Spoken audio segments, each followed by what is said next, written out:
আজকের অন্যতম বড় রাজনৈতিক ও প্রশাসনিক বিতর্কের কেন্দ্রে উঠে এসেছে পশ্চিমবঙ্গের 2020-21 থেকে 2024-25 অর্থবর্ষের ক্যাগ রিপোর্ট। রাজ্য বিধানসভায় পেশ হওয়া এই অডিট রিপোর্টকে ঘিরে শুরু হয়েছে তুমুল রাজনৈতিক চর্চা।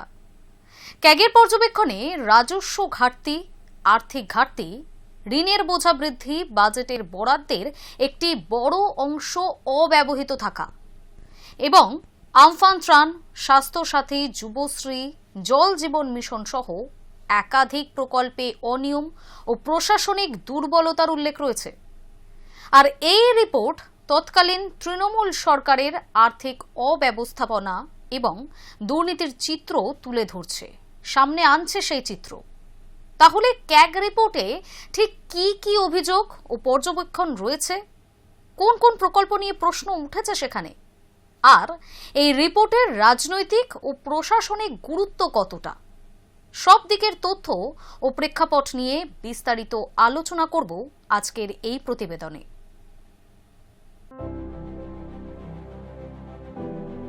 7 লক্ষ কোটির ঘাটতি, স্বাস্থ্যসাথী থেকে যুবশ্রী, তৃণমূল জামানায় সর্বত্রই দুর্নীতি, বিস্ফোরক দাবি ক্যাগ রিপোর্টে।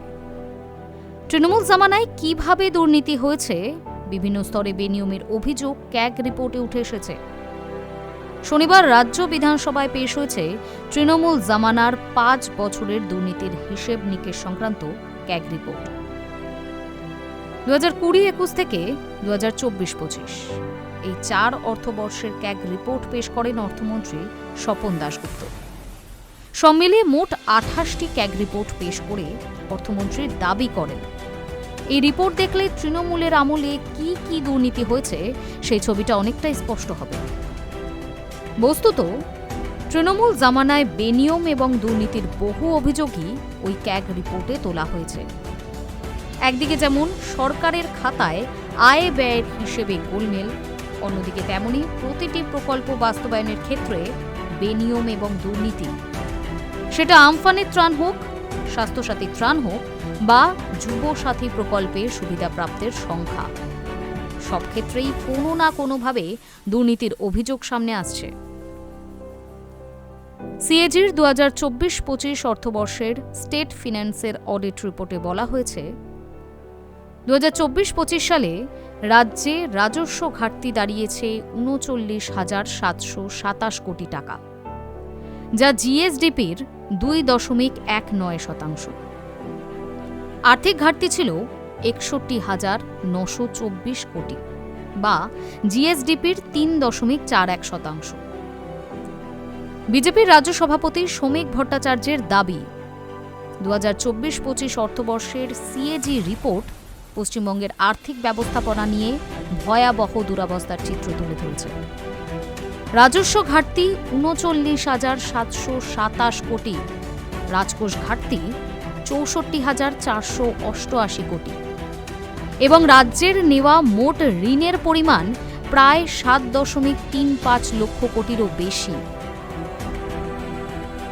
একই সঙ্গে মূলধনী ব্যয় হ্রাস, সুদ পরিশোধের ক্রমবর্ধমান বোঝা এবং কেন্দ্রের অর্থে পরিচালিত একাধিক প্রকল্পে বরাদ্দ অর্থের পূর্ণ সদ্ব্যবহার না হওয়ার বিষয়টিও এই প্রতিবেদনে উঠে আসছে।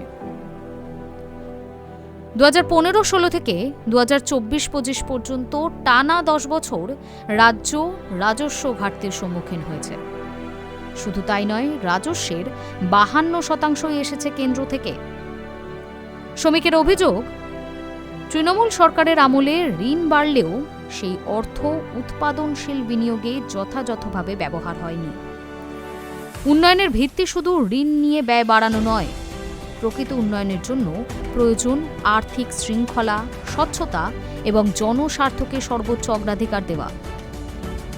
সিএজির 2024-25 অর্থবর্ষের স্টেট ফিন্যান্সের অডিট রিপোর্টে বলা হয়েছে, 2024-25 সালে রাজ্যে রাজস্ব ঘাটতি দাঁড়িয়েছে 39,727 কোটি, যা জিএসডিপির 2.19%। 2015-16 থেকে 2024-25 পর্যন্ত প্রতিটি অর্থবর্ষেই পশ্চিমবঙ্গে রাজস্বে ঘাটতি হয়েছে। সব মিলিয়ে ওই সময়ে রাজস্ব ব্যয় হয়েছে 2,53,427 কোটি টাকা, যা মোট রাজস্ব প্রাপ্তির 118.59%। গত 5 বছরে এই ব্যয়ের বড় অংশই বেতন, পেনশন, সুদ সহ একাধিক জরুরি খাতে গিয়েছে। এর সঙ্গে বিভিন্ন প্রকল্পে 19,444 কোটির ভর্তুকি যোগ হওয়ার মোট রাজস্ব আয়ের প্রায় 74% এই দুই খাতেই ব্যয় হয়েছে, যার ফলে পরিকাঠামো বা মূলধনী খাতে সেইভাবে খরচই করতে পারেনি সরকার। 2020 সালের 20 মে মাসে পশ্চিমবঙ্গ বাংলাদেশ উপকূলে আছড়ে পড়েছিল সুপার সাইক্লোন আমফান। সিএজির অডিট নথি অনুযায়ী ওই ঘূর্ণিঝড়ের পর রাজ্য সরকার ন্যাশনাল ডিজাস্টার রেসপন্স ফান্ড থেকে 35,018 কোটি টাকার কেন্দ্রীয় সহায়তা চেয়েছিল।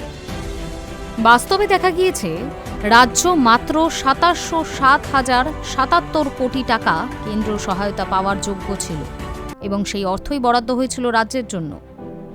বাজেট বাস্তবায়নে একাধিক অসঙ্গতির কথা উল্লেখ করেছে সিএজি। 3,90,638.04 কোটি বরাদ্দ করা হলেও ব্যয় হয়েছে 3,19,975.79 কোটি। ফলে 70,662.25 কোটি বা 18.09% অর্থ হিসেব অনুযায়ী অব্যবহৃত হয়ে রয়েছে। এছাড়া 13,486.92 কোটির অতিরিক্ত ব্যয় এখনও অনুমোদনের অপেক্ষায় রয়েছে। কেন্দ্রীয় প্রকল্পগুলির ক্ষেত্রেও হাজার হাজার কোটি টাকা অব্যবহৃত পড়ে থাকার বিষয়টি প্রতিবেদনে তুলে ধরা হয়েছে। আমফানের ত্রাণে বিভিন্ন স্তরে বেনিয়ম দেখা দিয়েছে। 9,226 উপভোক্তাকে একাধিকবার বাড়ি তৈরির টাকা দেওয়া হয়েছে, যার অঙ্ক 18.07 কোটি টাকা। কেন্দ্রের নির্দেশিকা লঙ্ঘন করে 218.04 কোটি টাকা এসডিআরএফ এর বাইরে রাখা হয়েছিল, যার ফলে 4.51 কোটি টাকার সুদের ক্ষতি হয়।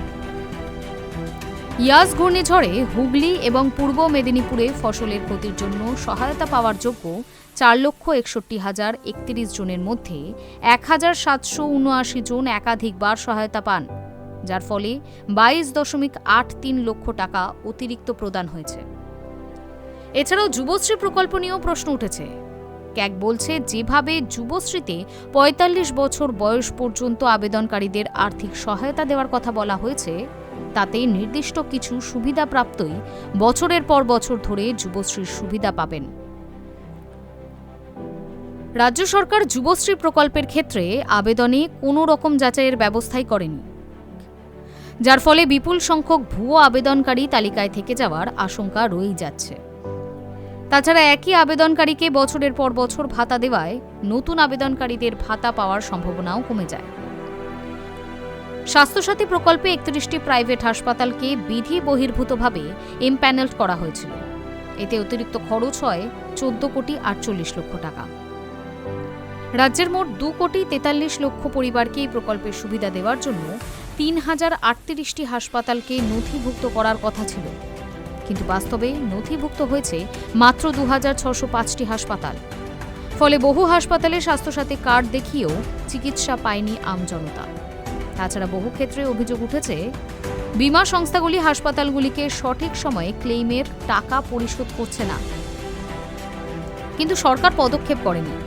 সর্বোপরি স্বাস্থ্যসাথী প্রকল্পের জন্য প্রয়োজনীয় অর্থও বরাদ্দ করেনি সরকার, যার ফলে 2020-22 সালে প্রায় 721 কোটি টাকার ঋণ নেয়। পরে সরকারকে প্রায় 10 কোটি টাকা সুদ পরিশোধ করতে হয়। শুধু স্বাস্থ্যসাথী যুবশ্রী নয়, জল জীবন, আমফান, পূর্ত দপ্তর, সমগ্র শিক্ষা মিশন, অঙ্গনওয়াড়ির মতো প্রকল্পেরও বহু স্তরীয় দুর্নীতি হয়েছে বলেই অভিযোগ তোলা হয়েছে ক্যাগ রিপোর্টে। সব মিলিয়ে 2020-21 থেকে 2024-25 অর্থবর্ষের সিএজি রিপোর্টে পশ্চিমবঙ্গের আর্থিক ব্যবস্থাপনা, সরকারি প্রকল্প বাস্তবায়ন এবং তহবিল ব্যবহারে একাধিক অনিয়ম, বেনিয়ম ও প্রশাসনিক দুর্বলতার অভিযোগ উঠে এসেছে। রাজস্ব ঘাটতি, ঋণের বোঝা বৃদ্ধি, বাজেটের অর্থ অব্যবহৃত থাকা, প্রকল্পভিত্তিক নজরদারির অভাব এবং আমফান ত্রাণ, স্বাস্থ্যসাথী, যুবশ্রী, জল জীবন মিশন সহ বিভিন্ন প্রকল্পের আর্থিক অনিয়মের পর্যবেক্ষণ রিপোর্টে উল্লেখ করা হয়েছে। তবে সিএজি রিপোর্ট মূলত অডিট পর্যবেক্ষণ। তৃণমূল চাইলে এসব বিষয়ে ব্যাখ্যা বা জবাব দিতে পারে এবং পরবর্তী সময়ে পাবলিক অ্যাকাউন্টস কমিটিতে রিপোর্টগুলি খতিয়ে দেখা হয়।